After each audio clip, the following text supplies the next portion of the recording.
உங்களுக்கு சமாதானம் உண்டாயிருக்கும்படி, உங்களுக்கு இரக்கம் உண்டாயிருக்கும்படி, உங்களுக்கு தயவு உண்டாயிருக்கும்படி இதை நான் உங்களுக்கு சொல்கிறேன்.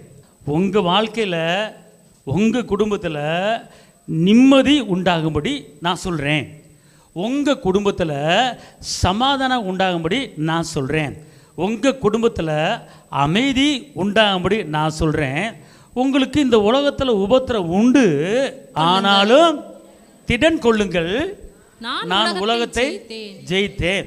அப்படின்னா நீங்கள் ஒருவேளை சோர்ந்து போயிருக்கலாம், நீங்கள் ஒருவேளை நெருக்கப்பட்டிருக்கலாம், ஒருவேளை என் வாழ்க்கை தேராது என்று நினைத்திருக்கலாம். அதுக்கு கர்த்தர் உங்களுக்கு சொல்கிறாரு, உனக்கு நிம்மதி உண்டாகும்படி நான் சொல்கிறேன்.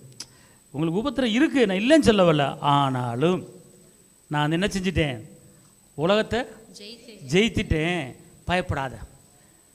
உனக்கு இருக்கிற இந்த உபத்திரத்தில் ஜெயம் இருக்கிறது, உனக்கு இருக்கிற இந்த கடன் பிரச்சனையில் ஜெயம் இருக்கிறது, உனக்கு இருக்கிற இந்த பலவீனத்தில் ஜெயம் இருக்கிறது, உனக்கு இருக்கிற இந்த நிந்தையில் ஜெயம் இருக்கிறது, உனக்கு இருக்கிற இந்த அவமானத்தில் ஜெயம் இருக்கிறது, உனக்கு இருக்கிற இந்த நெருக்கத்தில் ஜெயம் இருக்கிறது.